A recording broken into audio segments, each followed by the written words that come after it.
Sumotong maingon si Jay sa kuha nga kung gusto ka magminyo atong doktor, sa ako asa si baby. Ako ang mag-alaga og magpadako niya. Mitubag ko, nganong sa imuha man, bisag magminyo ko sa kuha lang gihapon ang bata. Dayon milabay ang mga adlaw. Nangita yun og pamaagi si J-Bay nga matransfer siya dito sa lugar namo. Pero naunsa na ba nga pagkahitabua nga didto naman siya ni Puyo sa balay. Niyangyo siya sa kong lolo nga gusto niya nga maatiman si baby kay gusto niya nga makapawi atong panahon nga wala daw siya. Halos adlaw-adlaw kuyog sila sa kong uyuan. Sila naman hinuong Jay ang permi nga kuyo. Pero wala lang na ako gimay kay busy pud ko sa kuang anak. Bitaw, natingala ko unsa kahay nakaon nga sa balay naman hinuon ni Ipon. Di natoy usa ka adlaw bay, murag weird kaayo kong lolo. Dili man na siya hilig nga manghilabot sa kuang kinabuhi. Pero nikalit akong lolo og pakig-istorya sa kuha. Mingon akong lolo nga, langga, naa naman sad si Jay dari sa balay.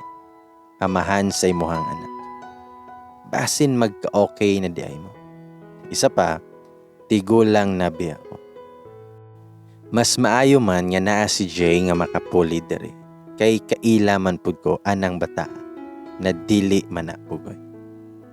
Kugihan man na, og nakita anako nga namawi siya sa panahon nga wala siya pagkahimugso sa bata.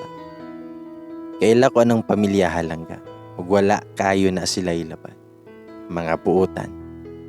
Halangga, okay man si Doc, pero kung imuha kong pangutanon kinsa kung gusto madayon nimo, mas gusto na ako si Jay para nimo. Kay siya man pod ang amahan. Ang ako alang langga, namasin lang ko. Pinangga ta kakaayo og si baby nimo. Pero ikaw gihapon ang makadesisyon sa tanan. Og mitubago sa kong lolo nga, okay lo. Basta ikaw, kurog ko.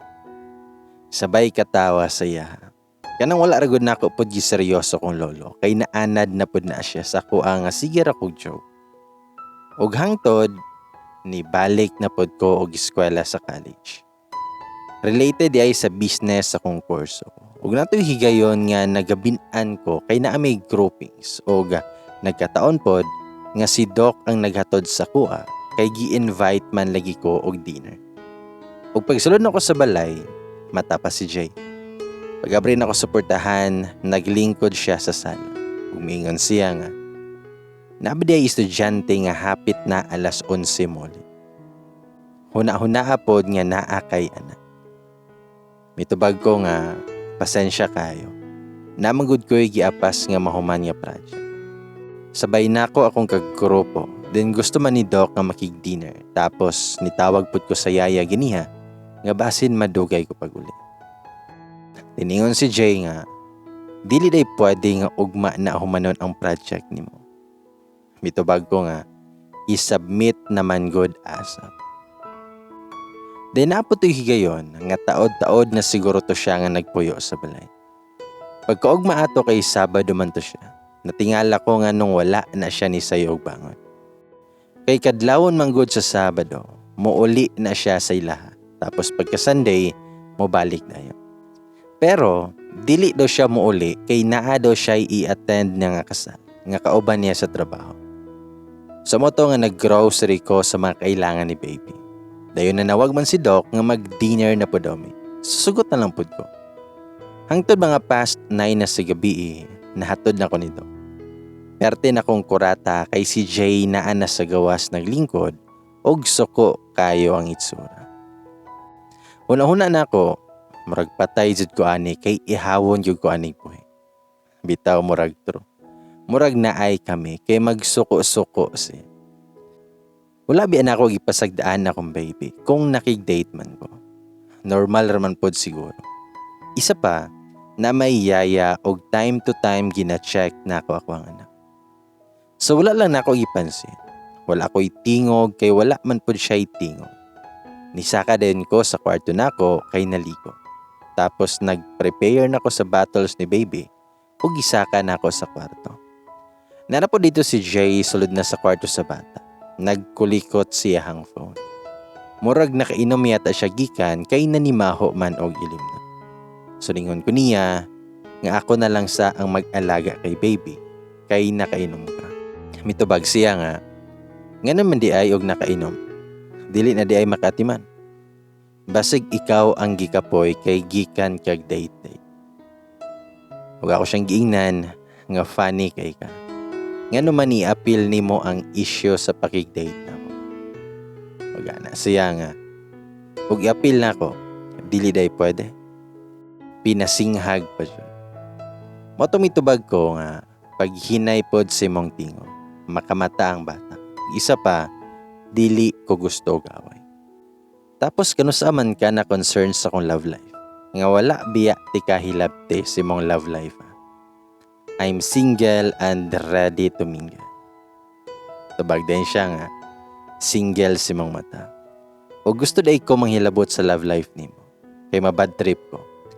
Hilasan ko sa inyo handwa. Labi na nga maghatod-hatod si mo. Napay sinuotan nimo nga ipakita na halos imuhang tinaguan. Tapos ako kay mura kog kataunon sa akong nadungog. Ako siyang giingnan. Nga unsa may problema nimo sa akong panamit. Nga nung initan man yun ko nimo. Ana siya nga. Basta, dili ko ganahan na ay mutanaw og lain si mo. Ug ayaw na to pabalika tong doktor nimo. Basig ipitay na to nako. Timan ilig. Wala ko nag-expect na nagselos-selos na dahi siya. Kay wala na pod baya ako nagahatag og motibo na saya. Kanang civil rami pag magkasugat mi sa balay. Motubag lang ko kung naay ipangutana. Tapos siya pod. Tapos distansya na ko permi. Og nadawat na nako nga minyuonon siya. Maong nakapangutana ko og unsa ni. Hinubog ra siguro ni maong nagpataka na lang siya gyawid. Ug ningon ko siya ha, nga ugma na ta mag-istorya ha, kay nakainom ka. Daningon siya, kay ngano, katong naay nahitabo sa tuwa. Parehas man tang nakainom, di ba? Okay man kaayo atong hunahuna ato. Kabalo man tang duha unsa atong gibuhat. Then mitubag ko nga, huy, naunsa day ka? Nganong balikon pa man nimo? Past na to. Na naman tay kanya-kanya nga kinabuhi siya.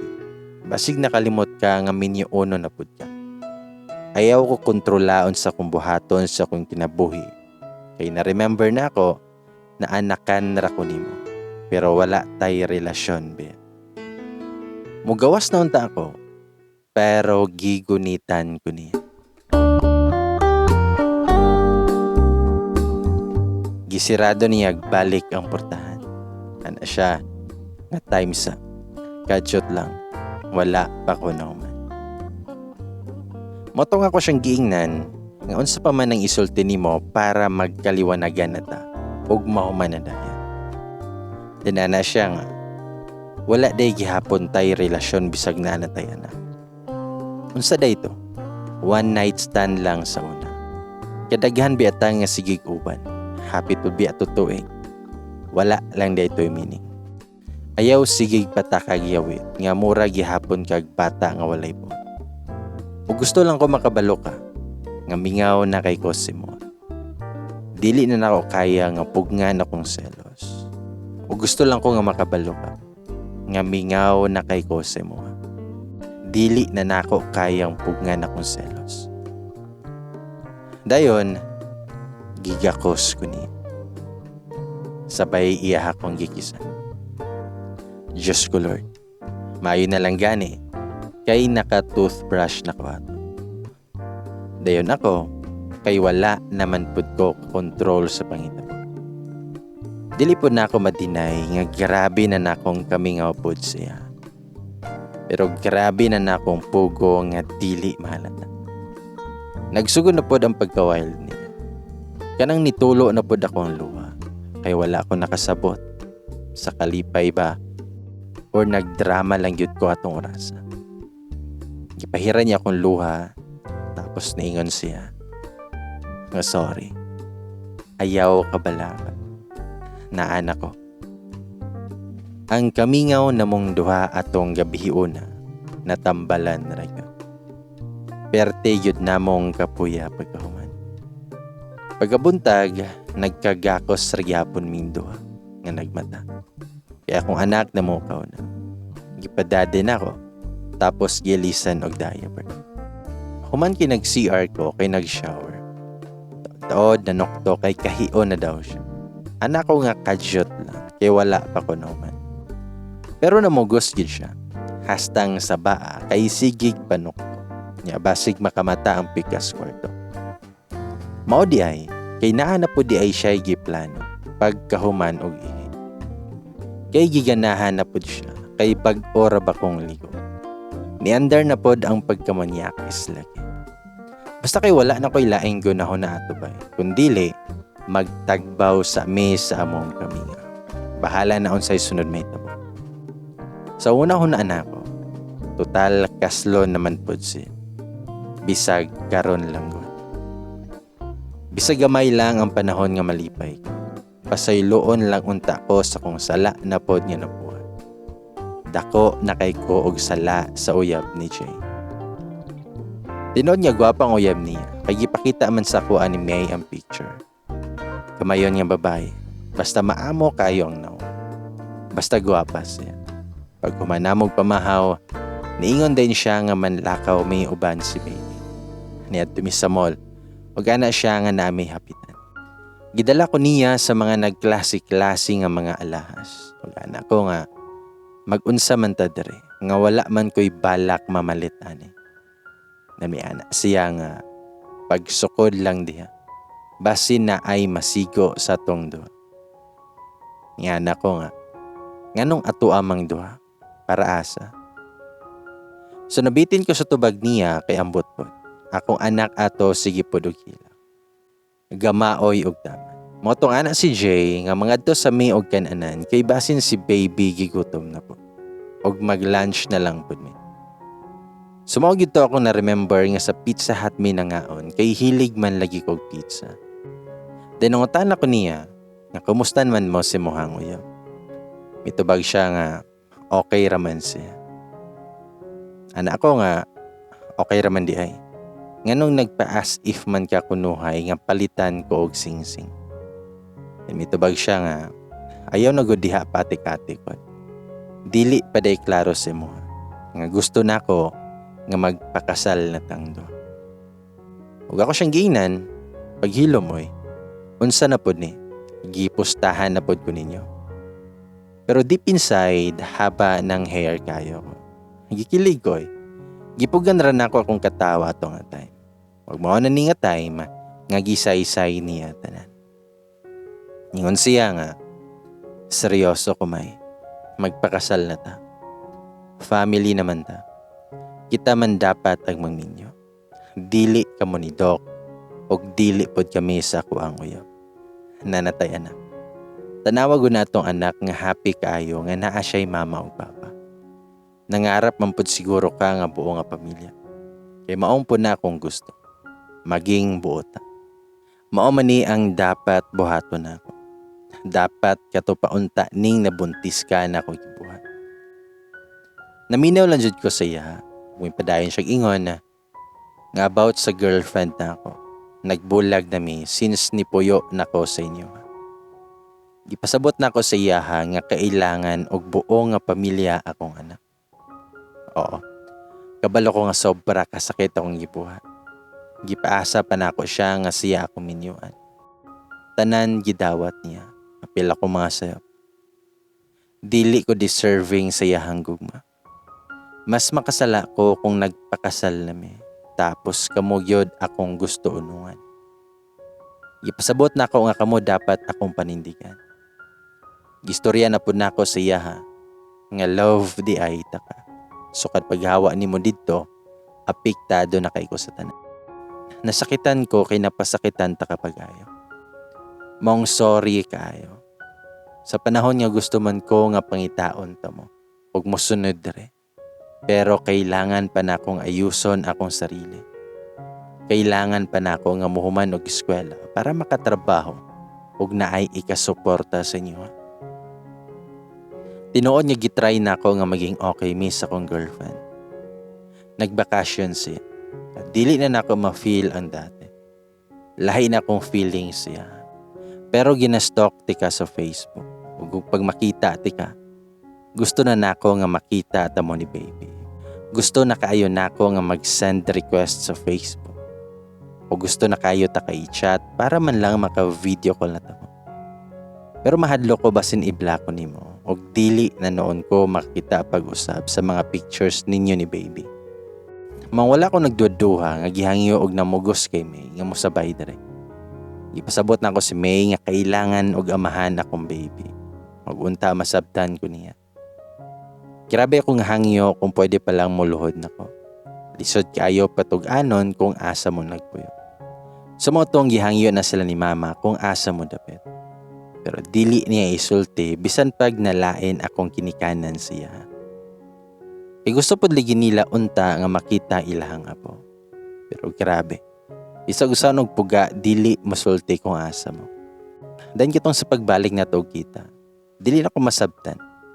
Grabe kay ko kahapi. Kanang gusto na ko alagaan na taka. Kay grabe na pod imuhang sakripisyo nga gibuhat katong time nga nanganak ka nga wala. Nakita na ko sa imuhang sakripisyo pod ug maka-proud imuhang kabaguhan. Ug dili tinuod nga gi-transfer ko sa company kay tinuod nag-resign ako. Ug maayo na lang gani kay si uncle nimo ug lolo nimo gitabangan ko.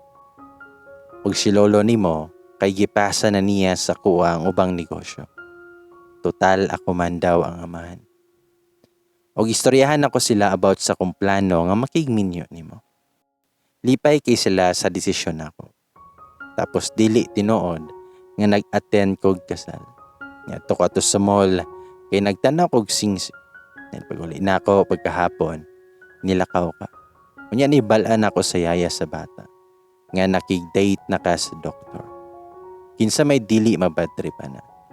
Motong nakig-inam ko kay uncle nimo. Love kayo tika. Dili na nibaka. Og sorry kung unsa man imuhang nadungog dati. Dili to tinuod. Na makakara ko. Kaya ang tinuod, na-develop na ko ginay-hinay si muha sa una pa. Makabuo bagod ta kung walay involved nga feelings. Kung wala pa ko'y feelings si muha, siguro gipalaglag na nako ang bata. Pero gusto na ko panindigan. Pero naglibog pa lang ko kung unsaon kaya nag-eskwela pa ko. Sorry kay mali tanan akong pagkaila si muha.